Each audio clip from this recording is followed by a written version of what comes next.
de febrero del 2017. ¿Qué tal? Muy buenos días, bienvenidos a su programa Contacto Directo. Osvaldo Hurtado, expresidente de la República, integrante del Foro Cívico Cauce Democrático, para hablar sobre el manifiesto a propósito de las irregularidades en el proceso electoral. Lo examinamos al volver. Que desee usted en nuestra sintonía.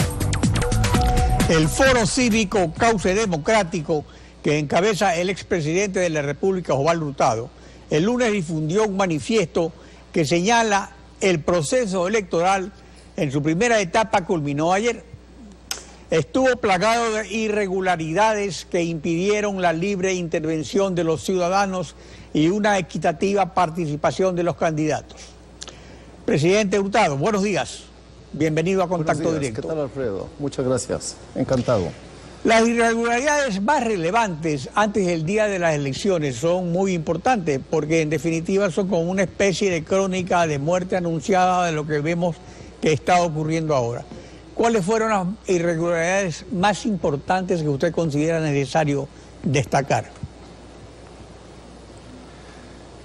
Antes, estoy hablando de fines del siglo XIX y principios del siglo XX, de que se estableciera la libertad para votar y para expresarse. Los fraudes se hacían en las urnas. Gente del gobierno iba y las llenaba con votos del candidato oficial. Hoy, en el siglo XXI, Alianza País ha hecho un fraude mucho más sofisticado. ¿En qué ha consistido? En armar un aparato jurídico administrativo enteramente favorable al candidato del gobierno. Todos los candidatos tienen limitaciones para hacer propaganda, menos el candidato oficial. El presidente de la República, a pesar de provisiones expresas de la Constitución y de la ley, usa los recursos públicos para promocionar a sus candidatos. Espacios en los cuales él debe informar al país de sus actividades, los usa para despotricar de Guillermo Lasso, acusarle de todos los males del país y ponderar las supuestas virtudes, incluso la de la honradez del candidato Moreno y del candidato Glass. Pero esto no es lo único, El padrón electoral contenía cerca de 1 millón de electores que no existen porque están muertos, porque fallecieron, porque están bajo la tierra. Bueno, ahí están sus nombres en el padrón electoral. Para no hablar de lo que ocurrió el día de las elecciones. Proclamaron su triunfo porque resolvieron que habían triunfado antes de que se pronuncie el Consejo Nacional Electoral. Pero ya seguiremos hablando de estos temas. El asunto es que en la situación actual esto lo facilita un hecho que es importante analizar. La constituyente de 1998 que usted presidió reformó el sistema de elección presidencial por mayoría absoluta, permitiendo el triunfo en primera vuelta con el 40% de los votos y más de 10 puntos porcentuales de ventaja sobre el segundo. Esto se ratificó en la constituyente de Montecristi, pero el Código de la Democracia estableció que los votos nulos y en blanco no son válidos. En Brasil, por ejemplo, en la Constitución mismo dice que los votos nulos y en blancos son válidos porque son una expresión de la voluntad popular. Con este antecedente, ¿cuáles son las repercusiones de esta invalidez de votos nulos y en blancos en estos momentos? Exactamente, ¿no? Yo mencioné algunas de las formas de fraude practicadas por el régimen de Correa, ¿no? Usted añade una más que es muy importante. La Constitución de Montecristi no dice que solo deben tomarse en cuenta los votos expresados en favor de un candidato. La Constitución de Montecristi dice que todos los votos emitidos por los electores son votos válidos, aunque sean nulos y blancos.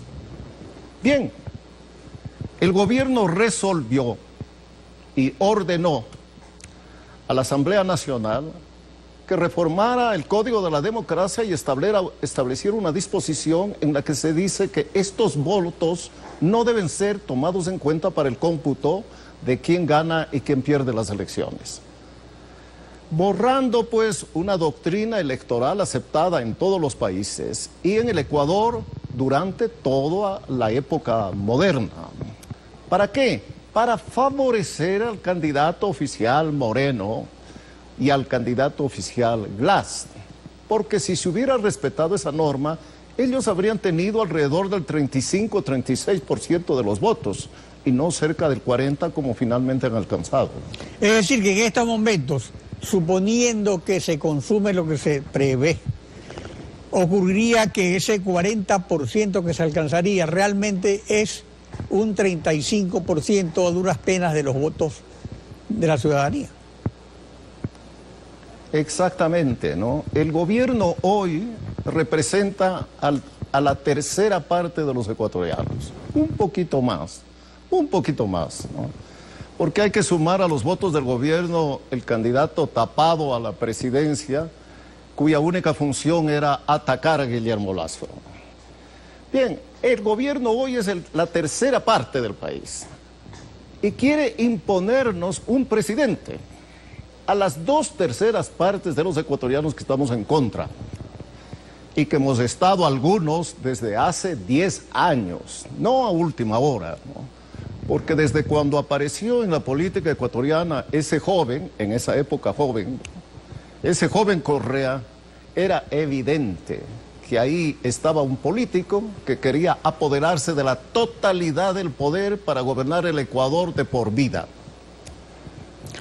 El manifiesto del Cauce Democrático también destaca que inexplicablemente el Consejo Nacional Electoral no cumplió con su compromiso de entregar al pueblo ecuatoriano a las 8 de la noche del domingo los resultados del conteo rápido.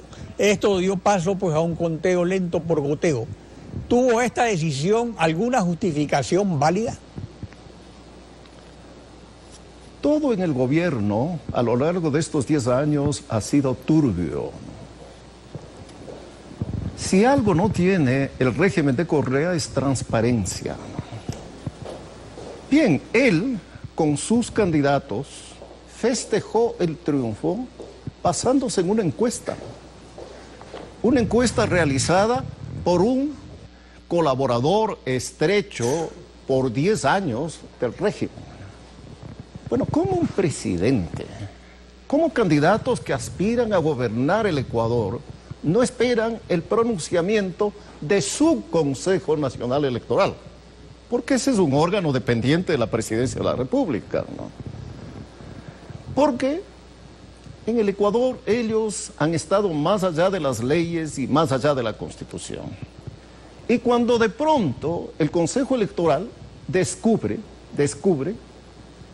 que el gobierno va a perder las elecciones, se le ocurre decir que hay algún problema técnico, que hay incompatibilidades, que hay actas que tienen que ser revisadas, cuando horas antes había desechado la realización del conteo rápido, diciendo que el Consejo Electoral había manejado tan bien el proceso electoral que ya tenía toda la información y en el transcurso de la noche avisaría quién había ganado las elecciones. Y nos dicen que después de 3 días. Pero felizmente, ¿no? Y eso ha sido admirable, la conducta de los jóvenes quiteños, ¿no? A través de las redes sociales esa misma noche fueron a acercar al Consejo Electoral.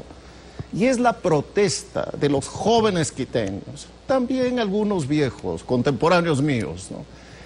Es la protesta de ellos los que ha obligado al Consejo Electoral a deslindarse del gobierno y hacer cumplir la ley y proclamar, aunque todavía no lo hace, pero lo hará, que va a haber segunda vuelta. Bueno, eso lo dijo el conteo rápido de la Corporación Participación Ciudadana.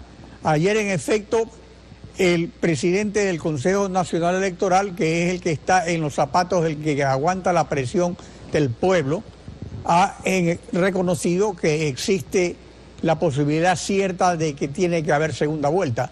Pero resulta que el partido Alianza País ha impugnado la situación porque dice que el presidente del Consejo Electoral no es una empresa encuestadora. Ahora resulta que reconoce que son los encuestadores los que anuncian los resultados y que estos resultados deben anunciarse primero por los escrutinios provinciales, según lo dice el Código de la Democracia, y luego el escrutinio nacional con audiencia pública que tiene que hacer el Consejo Nacional Electoral.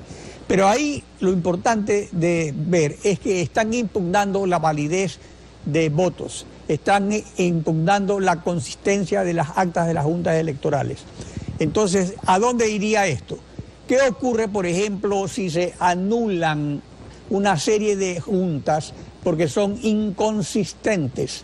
Bajaría así el número de votantes y de esta manera se puede llegar al 40% con menos votos. Correa es capaz de todo. No tiene límite ético alguno. Si él quiere que fraudulentamente Glass y Correa sean proclamados ganadores, se empeñará en conseguirlo. Y para eso tiene un Consejo Nacional Electoral al que nombró él indirectamente. Su presidente, nada menos que es compadre que el del presidente de la República.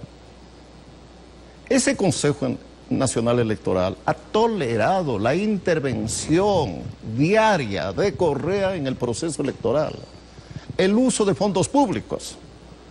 Bueno, pero yo tengo la duda de que se preste a realizar un manifiesto fraude electoral, porque eso será lo que está planteando atrevida, audazmente Correa.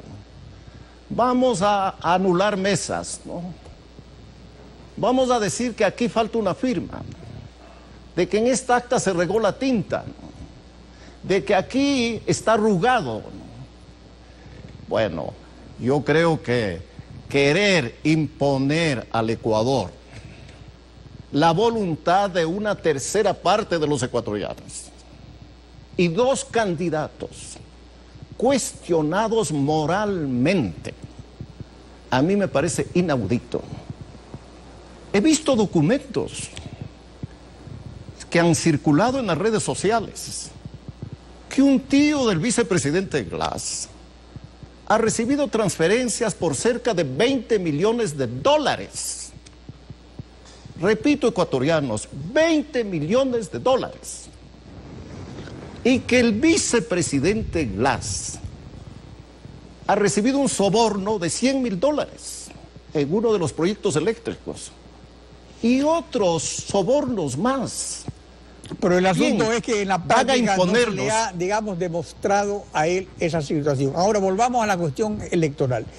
Esta situación, a veces la historia se repite. En 1978, cuando hubo la primera vuelta en la dictadura militar, el candidato oficial, porque la dictadura también tuvo un candidato oficial, obviamente sacó una votación, en ese caso perdió frente al candidato ganador, el binomio Roldós Hurtado, y se dijo que había una mano negra, que había fraude, que los votos no eran válidos. En esa ocasión ocurrió algo parecido ahora. ¿Cuántos votos se les anularon? ¿Qué ocurrió finalmente? Pero antes de contestar a esa pregunta quisiera terminar lo que estaba diciendo. Y nos van a imponer a un vicepresidente con esos antecedentes. Yo creo que el país no va a tolerar eso, no va a permitir eso. Pero volvamos a lo otro. Bien, la dictadura militar hizo algo parecido a lo que está haciendo Correa. Quiso recontar varias veces las votaciones, argumentó de que había irregularidades e intentó desconocer el triunfo de Roldós y mío y convocar a un nuevo proceso electoral. Todo eso lo hizo un ciudadano al que el pueblo ecuatoriano le puso el apodo de la mano negra. Yo quisiera saber quién va a ganarse ese apodo en este intento de fraude electoral. Pienso que en ese concurso de largo va a ganar Correa el apodo de mano negra. Ahora, el asunto en este momento es que mientras ocurre todo esto respecto a la elección presidencial, simultáneamente han ocurrido resultados ya concretos en asambleístas que expresan que habría logrado mayoría absoluta Alianza País. Al respecto, recordemos lo que dijeron ayer Fausto Camacho de Acuerdo Nacional por el Cambio y José Serrano de Alianza País. Veamos. Existió también un proceso para asambleístas nacionales, donde tenemos una mayoría. Yo quiero agradecerle a los ciudadanos, en realidad, por haberme permitido participar en este proceso, ser el asambleísta más votado. Estamos teniendo una mayoría importante que no será menor a 74, 75 asambleístas dentro del próximo periodo de la legislatura nacional. ¿Qué es lo que sucede con los partidos políticos que han estado haciendo el control electoral y que han pedido las imágenes del Consejo Nacional Electoral? 2, el Partido Social Cristiano y la Izquierda Democrática. No las han entregado las actas, sino exclusivamente las de presidente. Y en este momento, sin embargo de eso, ya se están proclamando resultados de asambleístas. Mientras estamos distraídos en si hay las dos vueltas, hay primera y segunda vuelta, nos están llevando adelante un proceso de escrutinio de la Asamblea, donde el presidente de la República, sin respetar la independencia de las funciones, sale y proclama que él y su partido tienen 75 asambleístas. Bueno, el resultado de esto, ¿cuál es? Que la principal bancada es la de Alianza País, que tiene mayoría absoluta. Después sigue Creo, con 33 asambleístas. Después está el Partido Social Cristiano, que alcanza la más alta bancada que haya tenido en los últimos 10 años. Y luego tenemos el problema en la elección presidencial, que en definitiva se debe a que no hubo unidad en la oposición.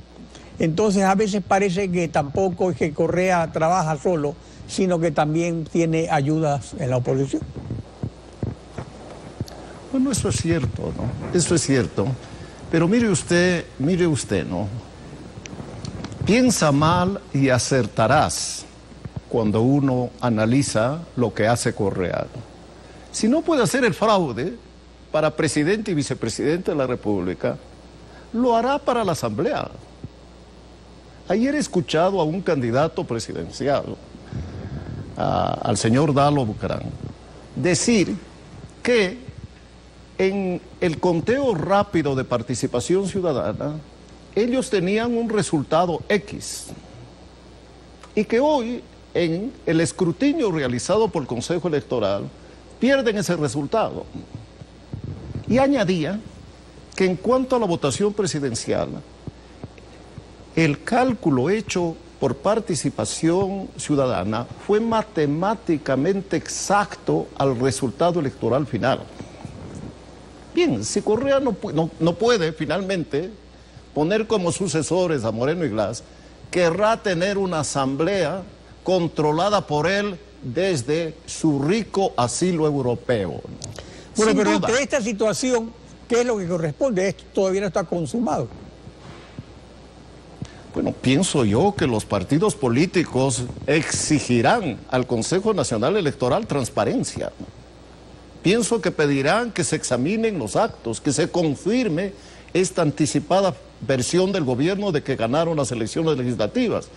Muy probablemente Alianza País va a ser la primera mayoría en la Asamblea Nacional. Es natural que sea, tenía una sola lista, como usted acaba de decir. La oposición tenía varias listas, ¿no? Y ellos hicieron ya otra forma de fraude, ¿no? A propósito. ¿Cuál es el fraude en las elecciones legislativas? Que el candidato mayoritario, si tiene la mitad de los votos, tiene las 2/3 partes de la Cámara. Hay un premio que no corresponde a la voluntad de los electores.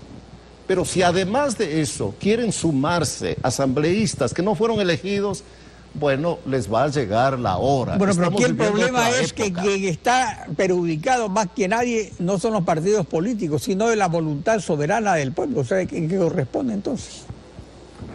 Exactamente, porque pongamos las elecciones anteriores legislativas. El partido del gobierno tuvo la mitad de los votos y en cambio consiguió las 2/3 partes de la Asamblea Nacional. Este es un procedimiento fraudulento. Los ecuatorianos no eligieron a las 2/3 partes, eligieron a la mitad. Y lo mismo va a suceder ahora. Y a eso van a sumar otros para llegar a la mayoría y entonces boicotear al próximo gobierno constitucional, que yo supongo va a ser el de Guillermo Lasso. Osvaldo Hurtado, expresidente de la República, gracias por su participación en Contacto Directo.